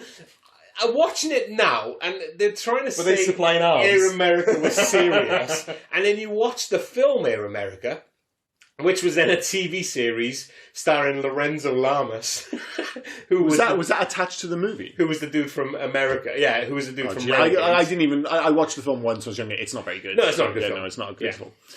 But yeah, like you said, it's the end. It definitely has like those parallels against like Die Hard, where. 1 hour. Am I supposed to say something? No, we're just in one now. So we Merry might want Christmas, to- everyone. yeah. Okay, yeah. Sorry, he's reminding me that we've recorded for an hour. I don't know what that means. But yeah, a little bit behind the scenes. Wrap it there, up, wrap it behind up. the curtains. Yeah, it's like Jesus Christ. I've just started talking again. The parallels with the whole, the guy coming back from the dead. Apparently, like you think Mr. Joshua's done, but he comes back apparently from nowhere for one. Very and then- Die Hard Yes. at the end, wasn't it? You Oh, know? it's super Die Oh, Hard. Carl. Yeah. Well, again, a big blonde man. Yeah, but wasn't this before Die Hard? No, yeah, Die Hard was 88. 88. Yeah. So Because there's Very similar Because sort in of- fact, it's the way he's gone and the way he leaps up. but when yeah, it's actually I'm not such a big fan of like that slow motion thing, and it's like although I still think that's an iconic shot of them. Like he's almost inside Danny Glover's coat, isn't he? Yeah. Thing, and they both turn around and shoot him. It's so pretty badass. we need to, this is peak Shane Black though. Yeah. Like this film, Last Boy Scout, it's peak Shane Black. Well, It's yeah, this is back fantastic, when like yeah. Shane Black was selling. He was selling his screenplays for outrage. Like, there's not many screenwriters who are as famous as Shane Black, and especially for someone considering a lot of his movies didn't actually make that much money. You think like The Long Kiss Goodnight went for an outrageous amount of Oh, money. we're talking I about love that film. Oh, it's fantastic. I love really that good film. It's But- raining in a little bit. I it's watched it quite brilliant. recently. Last Boy Scout. Gina Davis. I love I a lo- tough woman. I love Gina Yeah, we Davis. know. It's not. Hey, it's Sarah not a great Connor. film. Ripley. Put it I this mean, way, I mean, it doesn't. Put a belong- knife in her hand and I'm probably going to shoot her I in the face. really like Yeah. Gina Davis, but I'd prefer to watch her in, A League of Their Own or something like that. I mean, Yeah. but. No, I But love I'm into The Last Boy regardless Scout. of what you think about The Last Boy Scout, I don't. Not Last Boy Scout, Long sorry. Kiss Long Goodnight. Kiss Goodnight. It's absolutely okay, but the fact of the matter is, it's another one of those like big scripts which just didn't do well. Like No. that film. what's the Scottish guy in it? In what now? In The Long Kiss Goodnight. Brian Cox. Yeah, Brian Cox. He has the best line in the world. The dog is just non-stop licking his asshole, right? And he turns around and says, it's something like, it's either up there for good or he's never getting it out. Yeah. And the way he says it is like in a really serious film. It's just talking about a dog eating his own asshole. Well, a lot of these films, like they do have those like Shane Blackisms, I suppose. Yeah. And like you said, the Last Boy Scout, which I actually think is a really good It's film. great. We're going to cover it on this podcast because it's one of my Yeah, favorite we will films get of the around to that night. eventually. But that was the very first screenplay or script sold for $1 million. Like Shane Black was the very first screenwriter to sell a script for $1 million. screenplay, really? A screenplay for $1 million. Like it's insane. Yeah, because He's had such a don't weird- generally make much money, do they? no. Well, they did back then. There was a period when it was like, nowadays you think, oh, it's a brand which sells something. And obviously for the longest time it was, a star sold something. Didn't he- But there was a period when it was like the screenplay was seen as this big thing. It's like, oh, you had to get your It's hands your on idea, the best isn't screenplays. Didn't he work on this Lethal Weapon? Going back to Lethal Weapon, didn't he work on Lethal Weapon whilst he was doing Predator? I think he did, yeah. Yeah, because they brought him onto Predator to do on-set On-site, screenwrites, but they didn't really need it. So he just sat there on his days up, like when he wasn't filming, just writing Lethal Weapon. He's just had such a weird career because he kind of went away for a long time then. Then he came back again, another film which I love, but didn't... Kiss, Kiss, Bang, Bang. It's a great film, Oh, but, I fucking love it. but nobody watched it. No. It didn't make any money. And then just out of the blue, he gets the keys to fucking Iron Man 3, and that makes like over $1 billion. And don't get me wrong, I think Iron Man 3 is one of the more interesting Marvel films for sure. But then even after that, then you're like, oh, he's back. they've given him Predator. It's like, oh my god, Shane Black's going to write the new Predator. This is going to be amazing. And it was an absolute piece of shit. Well, the last third was... It is an appalling film. It is truly an appalling film. It's a good watch until the end. It's not at all. Like, I went back and I watched Predators not too long ago. Predators is great. Is a perfectly decent film. Predators is a remake. When did they ever say it is? Predators to Predator is kind of like what Terminator 3 is to Terminator 2. It's an okay film. Shut the fuck up. There's a Terminator 3? Terminator 3 is an okay film. No. It just happens to be a poorer version of Terminator. It's like a pointless remake of Terminator 2. And that's how I feel about Predators. Don't be wrong. Predators just take the best bits of the previous films and then just try and redo it all over again. Well, that's what they do. It's the same in Terminator 3. I mean, it's absolute dog shit. It's not complete dog shit. It's dog not shit. Good. It's probably They've tried to make it funny with the stupid goggles. That didn't work. But nonsense. Like the scene on the bridge, like when the crane goes through the building. As soon as they brought in that guy to play John Connor, I was done. The end was fantastic. I mean, I hate to bring it back, but Lethal Weapon, yeah. Oh yeah, Lethal Weapon, yeah. We'll come back to that. The one thing I did read was Shane Black's original screenplay was way darker. Than the film. Yeah, and I think that they probably cut out enough of that to make it a good film for mass audience. But I would like to have seen what Shane Black had, because it was a lot more of the special forces, flashbacks from Nam and stuff. I don't think I need that. I think there's more than enough. You get very quickly that he's clearly a very tortured soul. I don't need any more of that. I want to get into the relationship with those two. I want it to be fun, but obviously with an edge. And that's maybe why I prefer this film maybe more than the others, because I think this one's got the most edge, the most threat. Although one thing I'll say is in nearly every film, they get fucked up. They get battered in almost every single film. And that's what said. And I'm not talking like scratches or a few punches. They get shot. I mean, he's almost dead in the second film, Riggs. Jesus Christ. But that's the same with Die Hard as well. Lethal Weapon and Die Hard made your hero vulnerable. Like, they weren't just Arnold Schwarzenegger or Sylvester Stallone, where they destroy everything in their path. They are men who just they've got their own issues, and they have to fight through this. And like I said, they're vulnerable. Because he's vulnerable in a different way. Like you say with John McClane, the idea is that he's pretty much he's just a cop. He's just an everyday cop. Whereas obviously in this, Mel Gibson is almost like he can do amazing things. He's the special forces guy. But, you didn't see Schwarzenegger having a mental breakdown. No. You never saw Sylvester Stallone with a gun in his mouth, ready to pull the trigger. And again, I think because those guys don't have the range. And that's why... I would say the first Rambo... there are elements... but that was... First Blood, he has a breakdown. That's probably the best acting he's ever done. Yeah, but we've talked about this before. Rambo 1 belongs to a different era and a different film series. Like when most people think of Rambo, you think of Rambo 2 and you think of Rambo 3. If you go back and again, we really want to do First Blood. But again, First Blood is 70s. So. It's not. It's 1982. Is it 82? I thought it was 79. No. It's filmed. It was released in 1982, but the book was written in the 70s. Okay. And it has not only does it have a 70s feel because the book was written in the 70s, and it's very much about Vietnam vets coming back. But on top of that, and we've mentioned it a few times, even 48 Hours had a hint of this, because it's 1982, it still feels like a 70s film. Yeah. It feels like a film which belongs still to the previous, I think we mentioned it before. Yeah. And it's not just because of the recent films we've done. I think it was around 1984 that 80s films really started feeling what we think of as being 80s films. Yeah. But like you said, you go back and watch 40 Hours, sure, it's got Eddie Murphy and stuff, but the look of it, the vibe of it, it feels like a 70s film. And it's exactly the same as First Blood. Again, we're doing everything but talking about Lethal Weapon. But Lethal Weapon very much does feel like an 80s So going back to Lethal Weapon, you said about Riggs and being vulnerable. What I really, really liked is the fact that it doesn't explain what happened to his wife. It's just, I miss you. That's what I mean, you don't need it. No. And, all right, they go into it in more detail. And as you've already alluded to, Dave, is the fact that Lethal Weapon 2 is more around what happened. You bring the guy that killed his wife. Yeah. But in this one, I miss you. I miss you so much that every day I want to kill myself. But there's something that's making me not want to do it. Yeah. All right, I've met a new friend that's making me want to live on.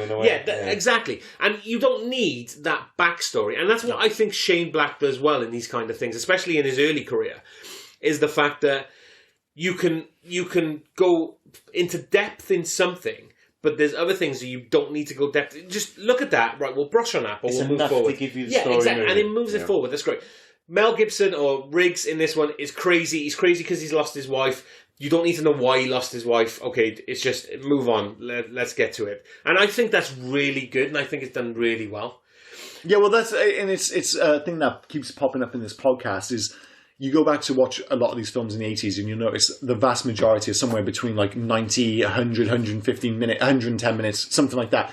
It's like there's a propulsiveness to a lot of these films where they're like, all right, even if it means we have to cut some things out, we don't have to explain everything, the emphasis is on keeping the movie moving along, essentially. Yeah. And it does clip along despite these things. And as you already mentioned, I'm not saying I wouldn't have enjoyed those scenes. But if you go back and you have more scenes of him, like you said, back in the Special Forces, scenes with his wife, it's just going to slow the film down. Yeah. They the emphasis here is on Riggs and Murtaugh. The quicker we get there, the better this film's going to be. And they knew they had something special, and they got everything they could out of it. They do fire through that story, don't they? And then they get 100%. Another story done afterwards. So you can even feel people getting bored as they're delivering exposition. It's like, just get on with it. It doesn't matter. And films these days they always do that, don't they? Try and get too much in, and then you kind of lose momentum, and you're not really doing anything. Well, everyone's overthinking things. Everything's created by committee. It's like, well, everyone understands this, and it's the reason. Say like Dune, which I watched recently. Like Dune's a fantastic bit of screenwriting because it's so minimal. Because they were just like, we don't need to have reams and reams of dialogue. We'll just give you suggestions of what's going on in this world, and you can fill in the gaps. And if there's tons of information out there if you want to dig deeper. But we're just going to. The emphasis is always on character. It's always on keeping things moving, and that's one of the great things that this film does. So I think we should move on to the... Yeah, we need to get... I think we should move on to the next section. But before we do, is there anything left on your notes? Because I've covered all my notes. Is there anything left on your notes you want to cover before we move on to the next sections? I'm good. Dave? No, I'm good. Okay. All right, so what's the next section? Is soundtrack, isn't it? So we'll move on to soundtrack. Actually, sorry, I said soundtrack, but it's facts next, isn't it? It is usually facts. It is usually facts. Sorry, you'll have to forgive me. I'm not in the right frame of mind. All right, so moving on to facts. Anyone else got any before I go into the plethora of mine? No, this is your realm. Go for it. Yeah, okay, so the first one, Mel Gibson and Bruce Willis were considered for each other's roles in Lethal Weapon and Die Hard, respectively. Both movies were produced by Joel Silver, with music by Michael Kamen. It's such a Joel Silver film as well. Such a Joel Silver Willis was offered the role of Martin Riggs, but turned it down, and a year later he did Die Hard. Gibson was considered to play John McClane, along with his co-stars from The Expendables 3, Harrison Ford, Sylvester Stallone, and Arnold Schwarzenegger. I think they both could have done... I think they both would have worked. Yeah, I mean, the character, like the actors back then, I mean, seeing Bruce Willis as Riggs might have been a different take on it, but I think it'd be alright. Oddly, I think Mel Gibson would be better in Die Hard than Bruce Willis would be in Lethal Weapon, oddly, but I'm not sure if I've got anything to back that up. It's like you said earlier, isn't it? You get so used to watching someone in a role. It's hard to watch someone else do it. It doesn't work. Does it? No, Other way around, 30 years later, we'd have been saying, you can't see Bruce Willis. We're talking about, again, talented actors here. They aren't just like, it's not like, we're swapping Sylvester Stallone. And I know Sylvester Stallone has been good in a lot of films. But, for Arnold Schwarzenegger, you just can't see it. But with these guys, I'm like, I think they could do both roles, 100%. Yeah. So, coincidentally, the script for Die Hard with a Vengeance was briefly considered to be filmed as a Lethal Weapon sequel. So, well, it's weird because it doesn't actually feel much like a Die Hard film, does it? Like, it does feel quite unique. Yeah. Like, the structure and everything. Yeah. So, although that film does lean very heavily into the whole race thing. Although in an admittedly unique way, because it's the other way around, So you mentioned The Fall by Hunsucker, Amanda Hunsucker, who was played by Jackie Swanson. So she performed the high fall on her own. She was trained by legendary stuntman Dar Robinson.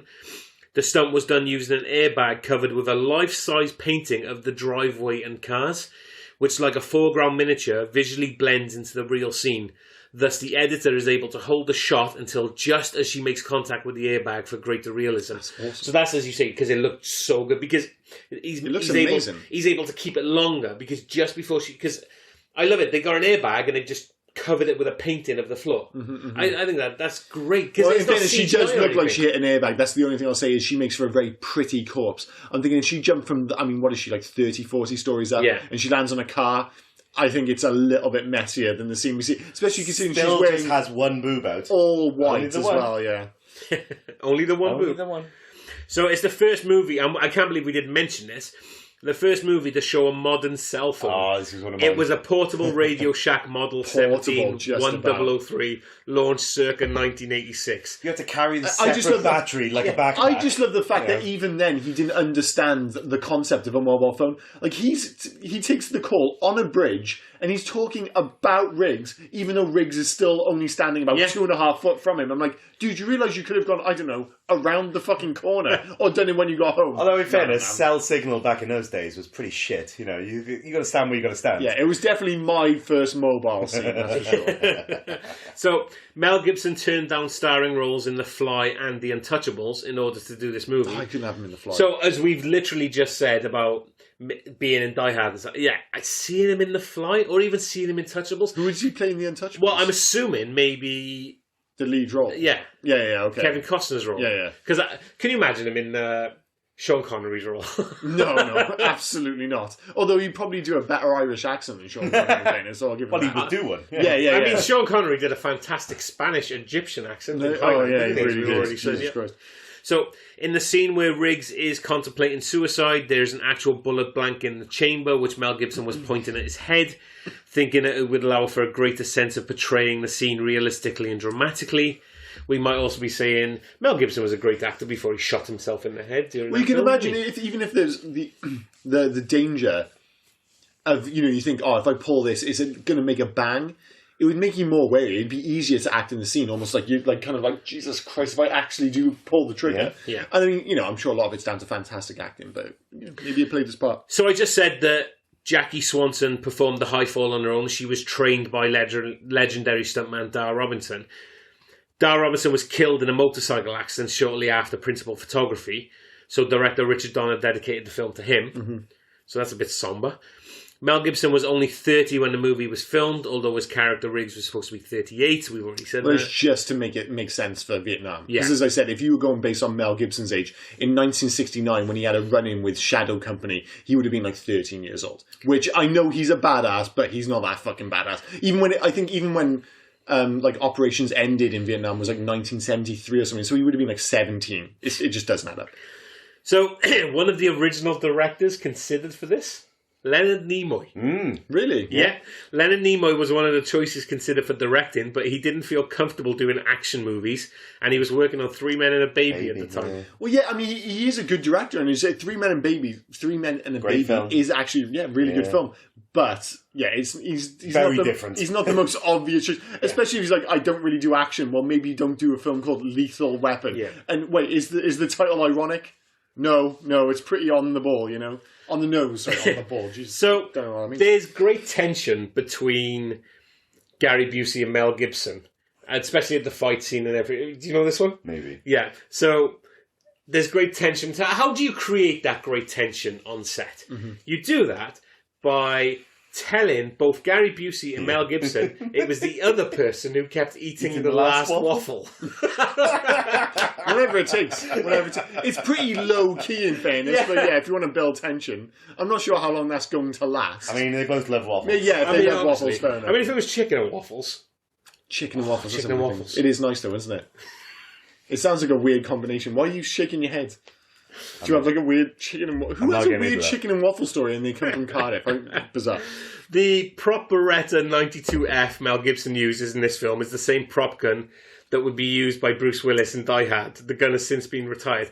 I will say, Dave, you keep throwing your hands in the air, and I asked before I went on to facts if anyone else has facts, and you could have gone first. Yeah, but I wasn't listening. I just I went along with it. Right, finish your facts. These are my facts.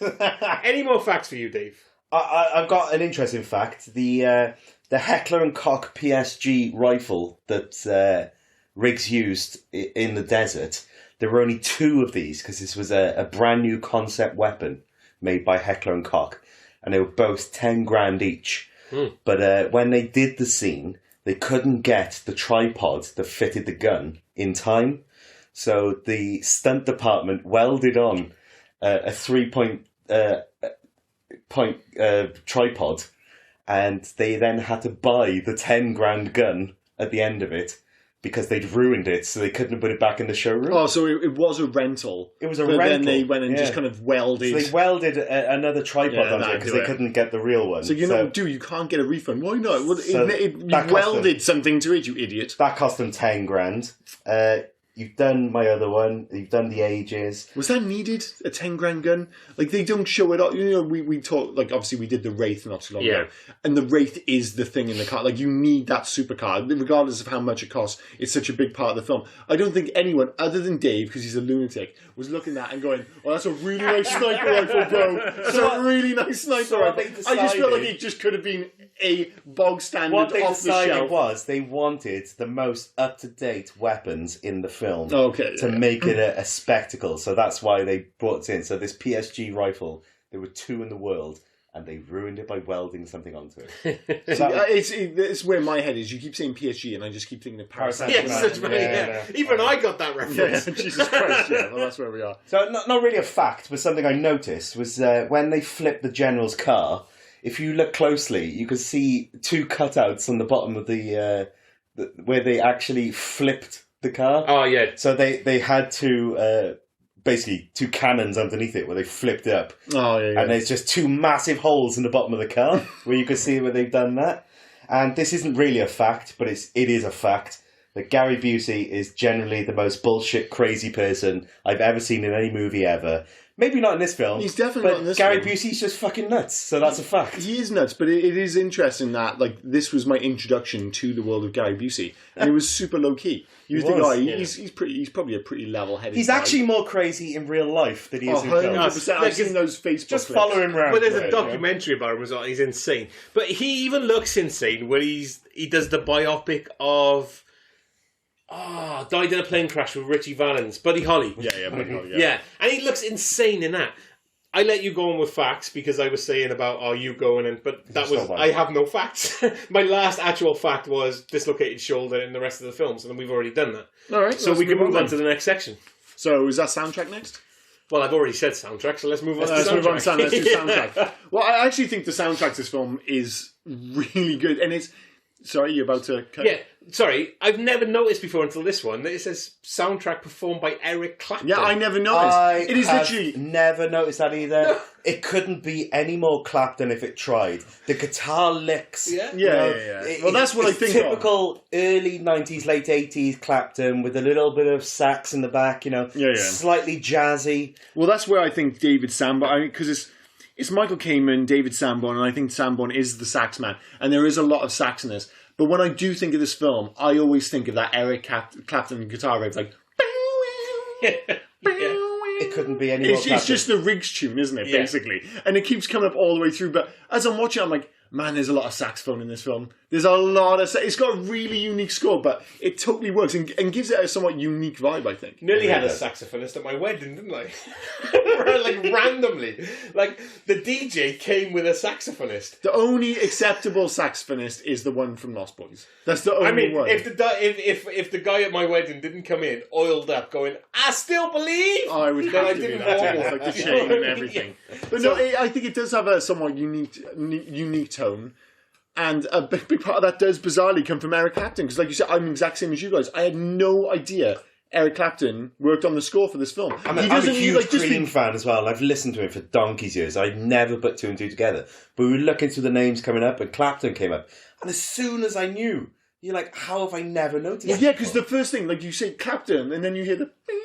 Yeah, and you're like, oh yeah, of course. Yeah, that's so Clapton, yeah. It's unbelievable. But it's funny because although it's Clapton doing this and it's a film set at Christmas, you don't get his Christmas song. You don't. Yeah. But there are other ones. I mean, Clapton did a Christmas song. You're looking at me strange, Dave, but Clapton did a Christmas song, yeah. I mean, there are a whole... I mean, like I said, this did film you drive home for Christmas? A book ended by Christmas songs. Yeah. So there is... And, they even have a scene where it's like, for some reason, the police officers singing carols. But then, like I said... by the random woman. Really bad. By the random woman poking him in the stomach with a nightstick. Yeah. And just do it better. Right. Be better. But like I said, it keeps coming back to that. And, it speaks, I think, to the kind of unique nature of the character, especially for an 80s action movie. That his theme tune, usually you think of like these characters having big bombastic theme tunes. He's just like really melancholy. It's like, you think of... It's quite sad, isn't it? But again, it absolutely works. Even the abundance of sax. If you told me how much sax was in this film and I hadn't seen it, I'd be like, that probably sounds like too much sax. But yeah, it works for this film. And there's also a song in the credits, a Lethal Weapons song, which is actually really bad.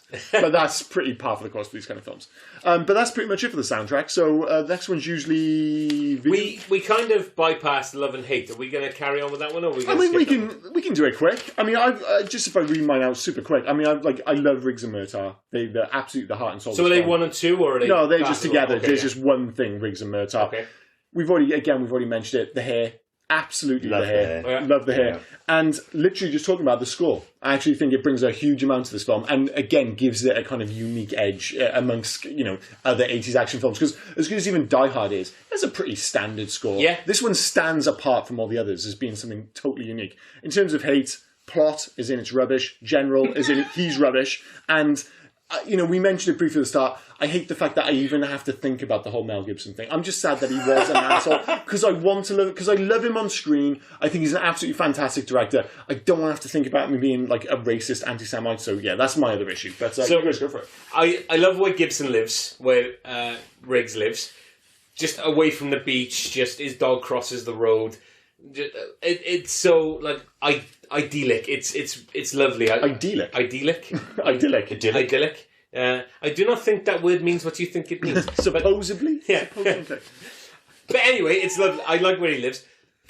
Randomly, Riggs' ass is pert. It's a lovely bum. Yeah, it's a nice ass. It's a bum you could be quite proud of. It's a good ass, yeah. Riggs and Murtaugh as a couple, really good.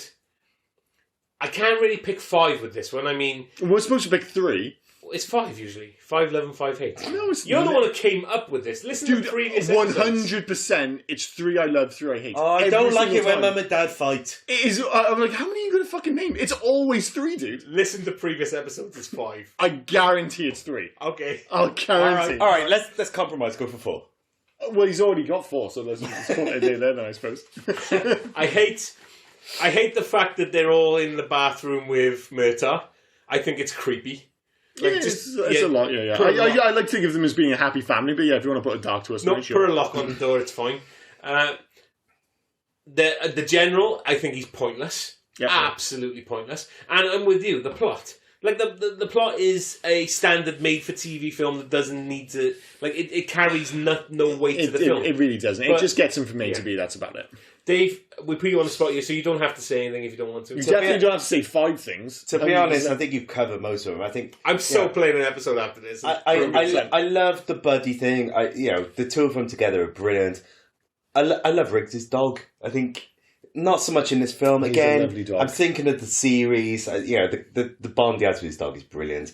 The general is absolute dog shit. There's no point in him. He's not threatening. He doesn't actually add that much to the story. Well, it's just it feels like they split it out just because they're like, well, we've got Riggs. They need a boss, don't they? Well, they need someone for Riggs to Joshua fight. can't be the boss. He's the bad guy. Well, no, they can, but I think they look at it and it's like you get it in a lot of films. Where if they say 3 characters... It's like Commando. It's like the general guy in that, he's in charge, but he doesn't do anything. But in loads of films, what happens, say you've got 3 leads, you need 3 threats, so they can all go off and have their boss fight at the end of the film, essentially. And that's all this is. They were like, well, obviously we're going to be setting up Joshua to fight Riggs, but while this is going on, we need Murtaugh to do something. And so he has the fight with the general. And an equally oldish guy. Exactly. Too much. But I think that is the only reason that it's split out into 2 characters. Realistically, for plot purposes, the general and Joshua could be the same person, but it's just because there's a Riggs and a Murtaugh. Agreed. Yeah. Agreed. Okay, so let's move on to Legacy, because Legacy is a big one before we go into video games. Mm-hmm. So do you want to cover that, mate? Yeah, sure. I mean, obviously the sequels, I think most people would agree that they're of somewhat diminishing returns, but I will argue the fact that it's slightly diminishing returns. I mean, I even like the 4th one. I think generally speaking, that fourth one? The 4th Lethal Weapon, you're not buying it, you're not saying there's a 4th one? There's no 4th one. I actually think the 4th one's fine. It's not a great film. It's not a terrible film. Butters? Yeah, like you said, it has issues. They fuck you with cell phones. Although I always think that I remember watching it and being like, I was like bizarrely touched by the really dopey Froggy story at the end. I don't know why that seemed to work for me. But I was just like, I thought the 4th film was okay, but it's the weakest of the 4 without. In the same way that Die Hard 4.0 is okay-ish. You keep looking at each other. You know this is a podcast, right? So, yeah, but like I said, we've already talked about the fact that a lot of people consider the second one to be the best. I mean, personally, I prefer the first. I think you wanted to mention the TV show, which is a good thing, because I know jack shit about the TV show. So the TV show... I know it's got Damon Wayans in it. Yeah, Damon Wayans and Clayne Crawford. And until he got kicked. The first season was... There's two. Yeah, but the first season was really good. Yep. And then the second season, there was animosity between the two of them, which led to Damon Wayans bitching and moaning about Clayne Crawford. Clayne Crawford then was fired, and they brought in then Sean William Scott. It was more along the lines of, as we've already said, there was a lot more race within the TV show. But the first season... more modern issues, wasn't it? So they brought up the modern issues, and obviously race became more of an issue. So they did that. But I think the biggest problem was that the actors didn't get on. Like in the film, they really, really liked each other. You can get away with it in a film if actors don't like each other, because you're only filming for, say, a few months. And it's like, even if you don't like each other, you can battle through. But if you're doing 3-4 seasons of a TV show, you're around each other all the time for live The big issue was Crawford actually directed one episode. So there was an animosity between them, because Crawford, as you said, directed an episode. And apparently he didn't follow guidelines. It was gun on safety, stunt, wasn't it? Yeah, the safety, and there was an explosion, and shrapnel actually struck Damon Wayans, and Damon Wayans complained, and then there was a recording, quite like the Christian Bale recording for Terminator Salvation, where it was Damon Wayans calling him, basically along the lines of, "You're a pussy." Yeah. Do you want to just get on with it? Not Damon Wayans, sorry, Clayne Crawford calling Damon Wayans a pussy. Just get on with it, move on. But... yeah, again, Damon Wayans classed himself as the star of the film. I'm the one who was first cast. Because, Clayne Crawford was the last person cast as Riggs. But Damon Wayans is a bigger star. His hair was the biggest star of that show. Because we did, didn't I? Every week I would tell you that Clayne Crawford's hair should have its own credit. With his big dirty boots and his flopping hair. Because his hair acted separately to Clayne Crawford as Riggs. It needed its own credit. But... Season 1 was great. Season 2 and Season 3 had diminishing results. Yeah. But all in all, but they can't really move on. As you said already, it's finished now, isn't it? Yeah, it finished 2018, 2019. Put it this way, I watched the first 2 series, really enjoyed it. And then I got halfway through the 3rd series, and it's not... Who took over? Sean William Scott. And it's not his fault, but... the show died when Riggs died. It was never, ever the same show. They killed Riggs off, didn't they? Yeah. And before that... it just couldn't... I always wonder with that, because I wonder if people get really connected to a character or to the show and they can't see beyond it. But I was just out of interest. I was like, I wonder what the reviews are like before and after he left. And if you look at IMDb, most of the episodes are in the 8s and the 9s, really high for season 1 and 2. Good. And then season 3, it's 5s and 6. Yeah. It really does drop off. But before the story, though, it dies. There's nothing to go on. But also, before season 3 actually started, Damon Wayans saying, "It's my last season. I'm done after this. I'm quitting." So it's not making it... People are not going to want to watch it because it's going to be Lethal Weapon without Riggs and Murtaugh. It's not going to work. Nobody wants it. So that's the legacy. Obviously, we mentioned Die Hard, fucking Lethal Weapon 5. Well, I mean, and like I said, obviously, I'm keen on the idea. I'd happily watch Danny Glover and Mel Gibson on screen together again. Is it going to work considering their age? I don't know. But do you know who's doing the screenplay for that? Is it? I think was it already written because Richard Donner said to him before he died that he wanted Mel Gibson to direct Lethal Weapon 5. So is it a Shane Black film or? No, I don't think so. So Shane Black didn't do the others though, did he? He just did the Lethal first Weapon. one. His character's based on Shane Black's but he didn't do 2, 3, and 4. I thought he worked on 2. I don't think he did. Oh, okay. I might be wrong. I'm probably wrong. But well, I mean, if we don't get Lethal Weapon 5, if you can find, funny enough, it doesn't actually show up. If you go on to Netflix to watch Always Sunny in Philadelphia, a number of episodes have actually been cut now. But they did Lethal Weapon 5 and 6 on that. But of course, a big part of it was the fact that they did blackface with Rob McElhenney's character playing Murtaugh. And they were actually really funny. But supposedly they're going to be dealing... I think they're doing Lethal Weapon 7 in the later series, season 15, where they actually deal with the whole idea of Rob or Mac doing blackface kind of thing. So doing a twist on it. So that'll be pretty interesting. But whatever your views on it, it's still really funny. Those 2 episodes are absolute gold. But then this is coming from someone who absolutely adores Always. So I still think if you do it in awe of people, then I don't necessarily think it can be a bad thing. It's a tricky situation because I don't want to tell people how to feel because I'm not black. But I think, some people... Wait, just, you're not? I know, it's crazy, right? It's like The Jerk. It's like some people... Your viewers are fucked now. Yeah, it's like, wait, he's not black? He sounded so black. I get it, like that whole idea that some people just go off, like, you can't do it, full stop. But of course there is a question, if you're doing it with a certain outlook, if you're trying to raise issues, or, it depends, again, how you feel. I watched it, and as a white person with my white face and my white eyes, I actually found it really fucking funny. And it wasn't mean-spirited, but I understand how some people in some countries, they can't move, and we talked about it with the Mel Gibson thing, you can't move beyond the connotations. Regardless of what's happening, you're like, I just see blackface and it's wrong. And I don't want to tell those people that they're wrong. I'm talking purely from personal experience. Yeah. I didn't give a fuck. Yeah. I thought And that's the thing, innit? From our point of view, I don't think it's anything in the right way. Because I've done, as you would say, blackface. I've dressed up as Blade for because I think Blade is the coolest. Well, that is the the thing. No, I mean, and I don't want to get too into the weeds. This was the last time we have Dave on this podcast. No. And again, I'm more than happy for people to disagree with me. This is just my personal view. I totally understand. If you're celebrating a character, it was like this kid, there was like a famous picture of a kid going as Les Ferdinand. Yeah. Because Les Ferdinand was his favourite idol. player. Yeah. And I'm like, well, a big part of Les Ferdinand is the fact that he is indeed he's a black. And like you said, if you do Blade...